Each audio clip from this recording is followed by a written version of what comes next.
Bonjour, bienvenue à Ljubljana en Slovénie.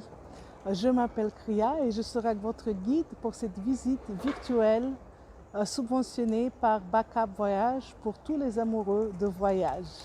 Ce sera une visite d'une demi-heure. J'ai essayé de vous présenter le maximum de ma capitale et de mon pays.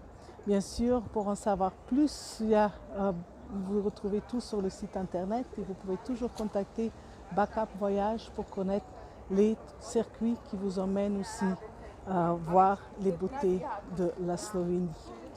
Là, maintenant, je vais vous demander de patienter un petit peu parce que je vais tourner là pour vous montrer la ville. Et je vais tourner, j'avais une belle vue derrière moi, alors je retourne pour vous la montrer. Il y a beaucoup d'architecture Art Nouveau aussi à Ljubljana, un style qui était très populaire ici après l'année 1800, à la fin du 19e siècle, quand en fait à Ljubljana il y avait un grand tremblement de terre. C'était dans l'année 1892. Alors quelques beaux bâtiments de cette époque, mais là je suis aussi en train de descendre vers la place principale, la place Pracheren, qui est en fait ici une très belle place à voir et qui vous représente beaucoup.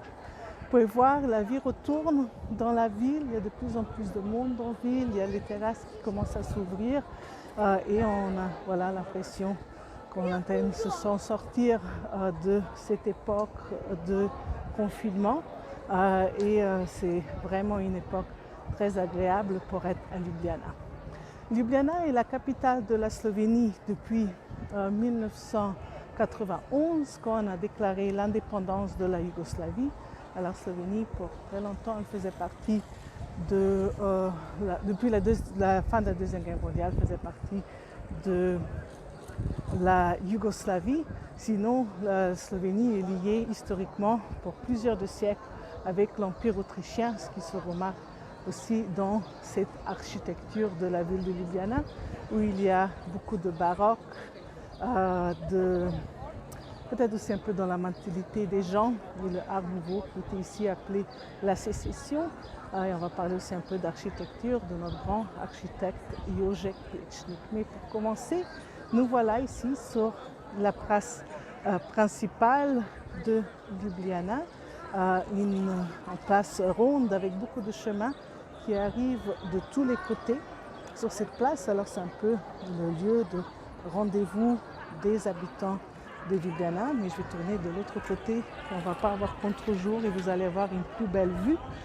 Déjà là, en face, il y a une colline dans la ville de Ljubljana avec un château. C'est ce qui fait le vieux centre historique de Ljubljana. Alors ce château, une fortification avec des origines au XIIe siècle, et donc des rajouts, des changements sur cette tour du château que vous voyez aujourd'hui. Elle date en fait du 19e, mais voilà, c'est la couronne au-dessus de la ville de Ljubljana et le vieux centre historique en fait se trouve sous cette colline et de l'autre côté, la ville était protégée par la rivière qui coule en dessous de ce pont devant nous et qu'on va voir un peu mieux un petit peu plus tard quand on va longer le long de la rivière. À ma gauche, vous pouvez voir aussi une statue d'un grand poète slovène. Les Slovènes, on est fiers de dire que sur la place principale de notre capitale, on a un poète et pas un guerrier, un politicien ou quoi que ce soit d'autre. Les Slovènes sont un peuple de culture. On a même un jour férié en Slovénie qui s'appelle le jour de la culture, quand tout le monde est libre de travail, libre d'école pour aller visiter différents événements culturels dans la langue slovène. Les Slovènes, pour de nos jours, persuadés en fait qu'on est un peuple indépendant de nos jours, pas parce qu'on était si bon en se battant dans des guerres, mais parce qu'à travers les siècles, on était assez têtus de garder notre propre langue, tradition ou culture. Alors, un grand poète, Ferenc Prešeren, a vécu au 19e siècle. Au-dessus de lui, sur cette statue, vous pouvez aussi voir la muse qui inspire ses œuvres en le touchant avec la feuille de laurier qu'elle tient dans la main.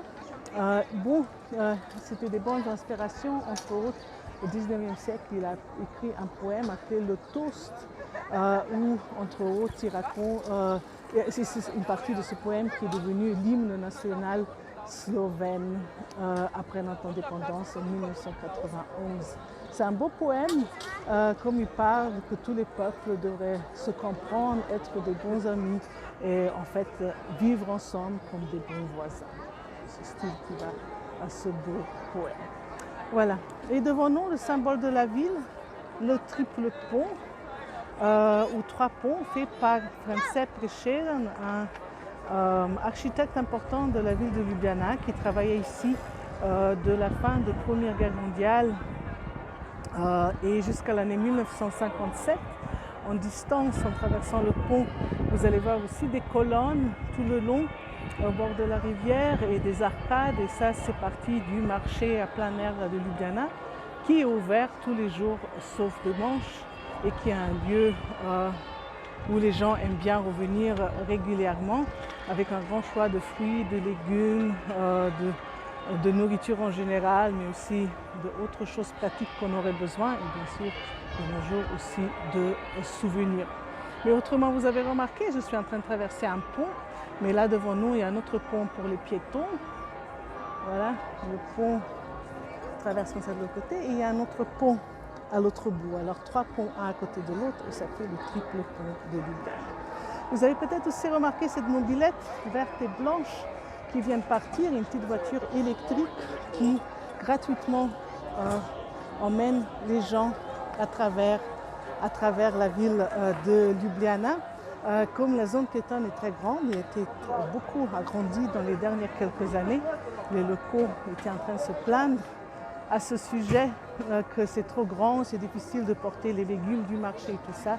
Alors notre maire de Ljubljana s'est décidé de rajouter ces petites mobilettes appelées les cavaliers qui promènent aussi le long de la ville de Ljubljana.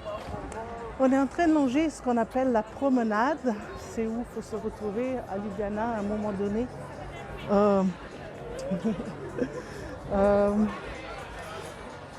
À un moment donné, on doit traverser aussi par là pour montrer notre nouvelle tenue, pour se faire des bons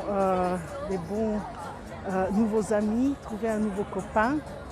Comme la chose pour laquelle j'étais distraite, c'est mon cousin, il est en train d'avancer là devant moi. Il vient de me donner une grosse bise, fait coucou Andrage, voilà. Alors c'est pour ça que j'avais un petit peu, j'étais distraite pour un moment. Ljubljana, c'est une ville de 300 000 habitants, alors pas une très grande ville, qui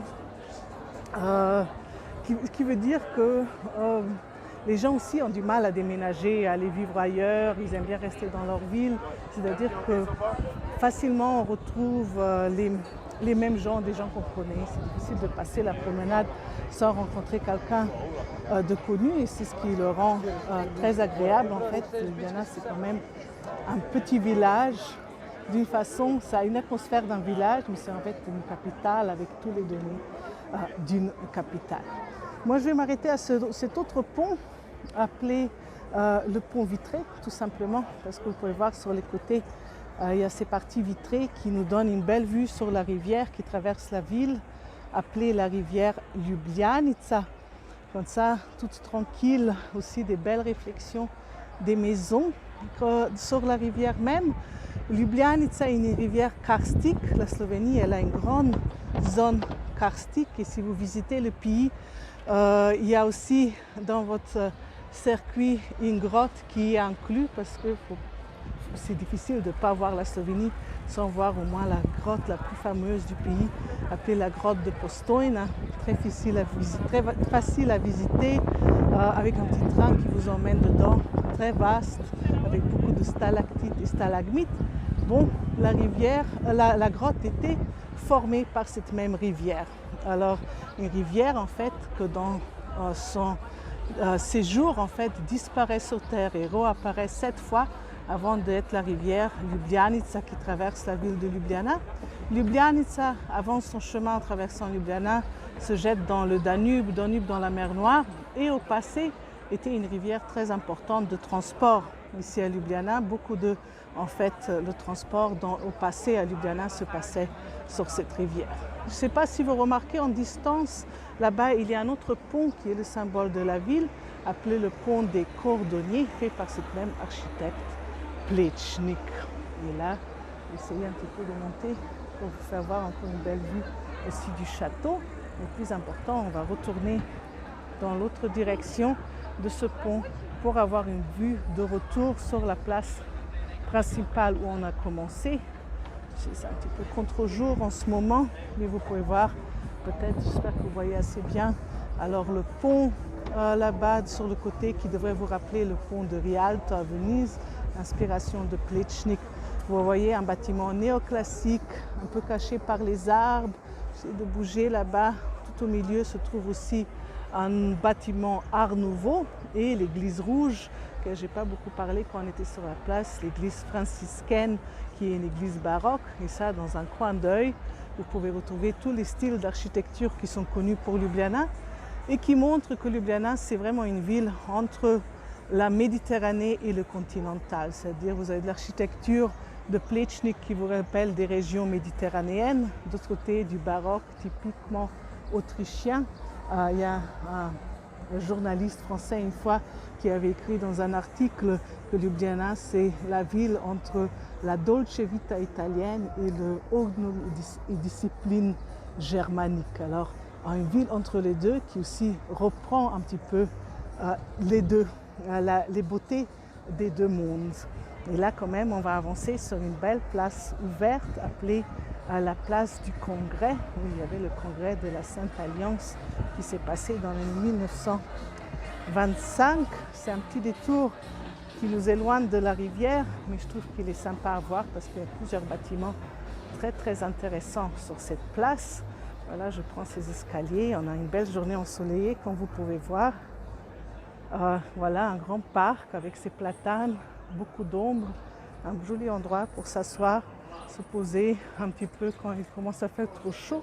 Mais encore plus important, il y a une grande partie qui peut être utilisée pour une scène de concerts, événements, différents festivals qui se passent ici à Ljubljana du mois de juin jusqu'à la fin du mois de septembre. Il y a tout le temps des événements qui se passent ici. Le grand festival de Ljubljana qui est le plus connu, a une très longue tradition et qu'on l'attend chaque année assez impatiemment. Et voilà, ça a commencé il y a 2 jours déjà avec le festival appelé le festival de juin. Demain, c'est réservé dans la matinée pour les enfants. Là derrière cette grille, il y aura des spectacles dans la matinée pour les enfants et après plus tard dans la soirée des concerts un petit peu plus élaborés. La musique en général, c'est quelque chose de très important en Slovénie. On est assez fiers de dire qu'on a une des académies philharmoniques les plus vieilles en Europe. Elle était établie sur cet endroit, sur la place du Congrès, dans le bâtiment jaune que vous pouvez voir ici à gauche. Peut-être aussi l'occasion de vous montrer le drapeau slovène, ce blanc, bleu et rouge, le drapeau que vous voyez là, avec un blason sur le côté qui représente le plus haut sommet slovène, appelé le mont Triglav dans les Alpes juliennes. La Slovénie, c'est un pays très vallonné, avec beaucoup de montagnes, et il y a 3 chaînes des Alpes qui traversent aussi la Slovénie sur le côté nord, à la frontière avec l'Autriche. Le plus haut sommet s'appelle Triglav, il remonte à 2864 mètres d'altitude, un symbole si important pour les Slovènes qu'il est aussi représenté sur notre drapeau. Et sinon, je m'excuse un petit peu, du mal à centrer où je veux, mais là vous avez le nom, vous voyez sur le bâtiment, Academia Philharmonicorum, alors en latin, le nom de l'Académie philharmonique qui était ici à Ljubljana, établie dans l'année 1701, vous pouvez voir indiqué. Et les membres importants de cette académie à travers les siècles étaient Beethoven, Paganini, Haydn, Brahms et Gustav Mahler. Alors, musique, quelque chose de très important ici pour les habitants de la ville, encore de nos jours. Et ce palais monumental que je vous montre là maintenant, se trouve aussi sur la place du Congrès, était le palais des gouverneurs autrichiens qui géraient la ville du XIIIe siècle jusqu'à la fin de la Première Guerre mondiale. Dans l'année 1901, par contre, c'est devenu le siège de l'université de Ljubljana et c'est encore de nos jours le siège de l'université. Ljubljana est une grande université, c'est une grande ville universitaire avec alors 56 000 étudiants qu'on retrouve à différents endroits autour de la ville. Alors ce bâtiment c'est l'administration, mais les étudiants on les retrouve tout autour de la ville de Ljubljana. Voilà, une belle fontaine qui se retrouve aussi ici devant l'université dédiée. C'est le symbole de l'Europe qui était mis ici quand la Slovénie était reconnue comme un pays indépendant en fait par l'Union européenne en janvier 1992. Alors ça a pris un peu de temps d'être reconnu et ce qui a donné après la possibilité de négociation de rentrer dans l'Union européenne. La Slovénie est rentrée dans l'Union européenne en 2004, était la première des nouveaux membres de l'Union européenne à accepter l'euro en 2007 et aussi la première des nouveaux membres à gérer la présidence de l'Union européenne en 2008. Et cette année, en juillet, la Slovénie à nouveau reprend la présidence de l'Union européenne. Comme ça que vous allez peut-être encore entendre de ce petit pays au cœur de l'Europe. Nous, par contre, on va redescendre au bord de la rivière juste pour y aller, pour traverser dans la plus vieille partie de la ville, la vieille place et la place de la municipalité, pour montrer quelques beaux bâtiments, aussi juste pour donner un sentiment du côté relax de la ville de Ljubljana et qu'il y a des choses à faire. Comme vous pouvez voir, les terrasses remplies en ce moment. À droite, un café très connu, en fait, une cave de vin, une bonne sélection de vins. La Slovénie, c'est un petit pays avec 3 zones viticoles et on fait en fait des bonnes productions de vin, quelque chose que les Français ne veulent jamais me croire.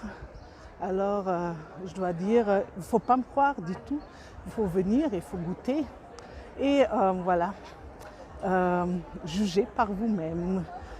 Mais voilà, il gagne beaucoup de prix internationaux dans les dernières années. Et alors c'est facile de dire que le vin est bon. Ljubljana est sinon en dehors d'une région viticole. On est ici dans la région continentale du pays. Alors il n'y a pas vraiment de région de vignes dans cette région. Par contre, il y a une brasserie très connue appelée la brasserie Union. Et puis ce n'est pas la seule. Il y en a plusieurs encore de cette région. Alors pour ceux qui préfèrent la bière, c'est aussi quelque chose que vous pouvez retrouver. La Slovénie, alors c'est un pays de 20 000 km². J'ai déjà mentionné qu'au nord, nous avons les Alpes. On a aussi une courte région sur la côte adriatique de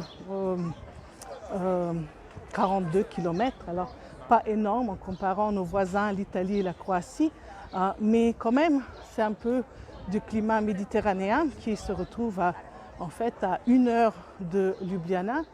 Et voilà, on a le climat alors alpin, climat continental et climat méditerranéen qu'on peut traverser en fait dans 2 heures en Slovénie. On peut passer d'une région à une autre. Dans cette époque de l'année, spécialement cette année, il y avait beaucoup de neige dans les montagnes. On peut encore en ce moment faire du ski dans les Alpes. Et en fait, après, en après-midi, aller se baigner dans la mer Adriatique. Voilà.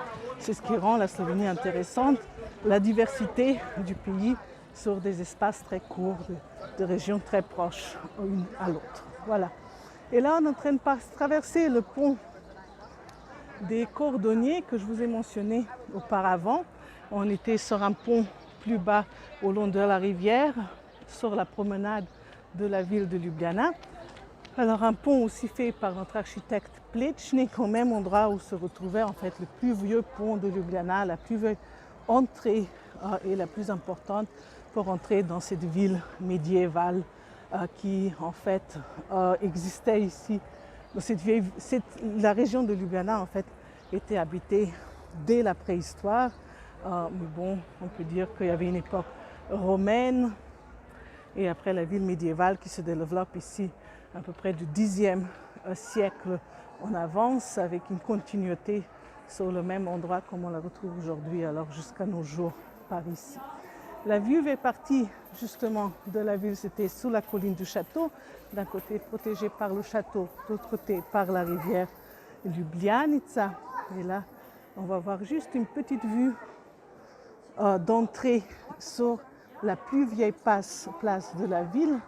Je vois que je parle déjà longtemps et on ne va pas trop longer tout le long de cette jolie petite place où vous pouvez voir encore les maisons pas plus larges que 3 fenêtres qui sont en fait les plus vieilles maisons de la ville de Ljubljana qui en fait ont gardé la même forme, pas peut-être le même motif, les façades étaient refaites beaucoup en l'époque baroque, mais dans la même forme qu'on y était en fait encore dans l'époque médiévale. Beaucoup à nouveau de petits cafés, de restaurants, c'est la chose à faire à Ljubljana. Et sinon, beaucoup de jolis palais baroques qui sont connus, sinon pour la ville de Ljubljana. Et là, nous, on a retourné vers la place de la municipalité pour voir aussi cette partie qui est de la plus vieille partie de la ville de nos jours, la plus importante, comme c'est encore toujours le lieu où se retrouve la mairie. Voilà, plein de petits aussi magasins qui se rouvrent. Ça fait un plaisir de voir qu'il y a tellement de vie à Ljubljana. Encore un mois en arrière, l'image était complètement différente. Voilà. Je vous parlais de la diversité du pays. Dans l'offre, bien sûr, de nos jours, il y a aussi, comme partout, un peu de cette globalisation dans le choix des choses qu'on offre. Par contre, la cuisine slovène est très intéressante et une des raisons pour venir aussi dans ce pays. Je peux vous montrer comme ça des images de la Slovénie, mais je ne peux pas vous faire goûter toutes les bonnes spécialités que vous retrouvez dans ce pays. Et les Slovènes, ils aiment bien manger, ils aiment beaucoup manger et ils ont un grand choix de différents plats. Comme on a déjà mentionné, on a ces différentes régions climatiques. On a historiquement, à côté de l'influence autrichienne, de l'Empire autrichien, aussi une forte influence qui vient de la région méditerranéenne. On a aussi une influence de la cuisine hongroise dans la cuisine slovène. Alors vous trouvez aussi des sortes de goulash et des spécialités de ce genre. Alors on mélange un petit peu le tout, ce qui rend la cuisine slovène très intéressante et avec beaucoup de diversité que vous pouvez retrouver un petit peu partout. Et il y a de plus en plus de bons choix de restaurants en Slovénie. Je ne sais pas à quel point vous êtes sucré, vous aimez des spécialités sucrées, mais là, dans la vitrine, il y a un petit quelque chose que je peux vous montrer que c'est une bonne spécialité slovène. Ça s'appelle gibanica. J'espère que ces images, ça va bien se voir. Plusieurs couches de graines de pavot, de pommes, de fromage frais et de noix. C'est un repas assez calorique, mais il vaut la peine. Il est aussi fait. Oh, je n'étais pas au courant qu'il y a aussi un événement devant l'hôtel de ville. Je peux tout simplement dire que vous n'allez pas très bien m'entendre si on va passer par là. Je ne sais pas exactement ce qui se passe, mais il y avait le championnat de foot pour les jeunes jusqu'à l'âge de 21 ans qui a commencé, qui s'est passé ici à Ljubljana récemment.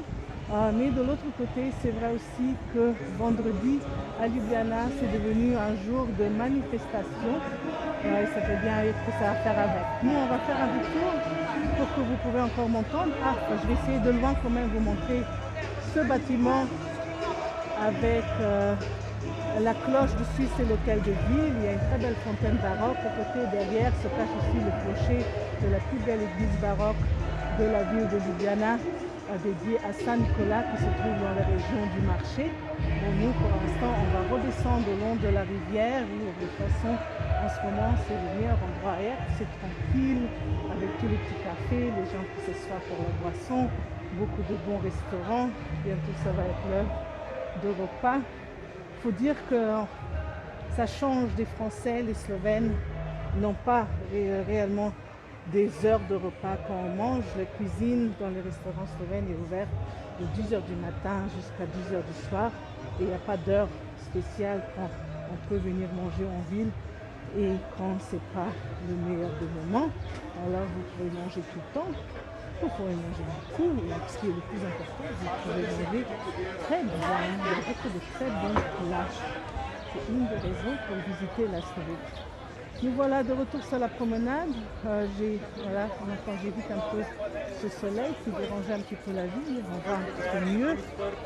Dans la distance là-bas, à nouveau, cette église franciscaine de la place principale, qu'on la revoit un peu de partout au bord de la rivière. Alors à Ljubljana aussi, c'est difficile à se perdre. Il y a toujours des endroits de repère, comment se retrouver à nouveau sur la place principale. Et de là-bas, à nouveau, on est ouvert dans toutes les directions de la vieille ville.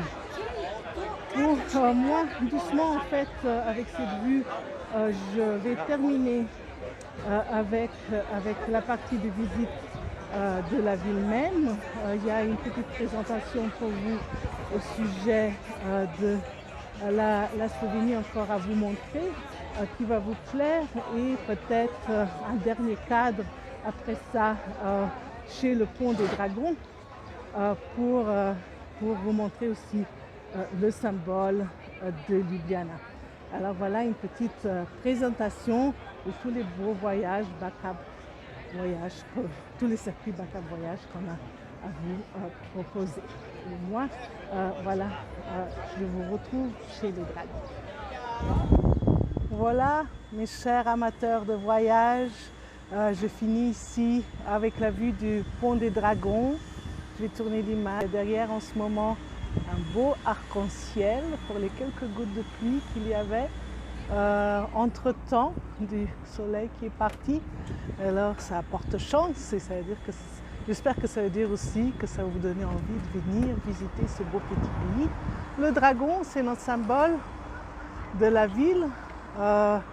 Il y a beaucoup d'histoires au sujet du dragon, mais ça va être pour une autre occasion. Ouais, je vais essayer de tourner autour pour vous le faire voir mieux. Non, il était mieux de ce côté-là. Voilà, on l'a représenté à plusieurs endroits à Ljubljana. Il est aussi le motif présenté sur cette bière de la ville appelée Union que j'ai mentionné déjà avant. Il y en a en fait 4 à chaque coin de ce pont Art Nouveau. Vous voyez ici, alors sur la rivière Ljubljanica.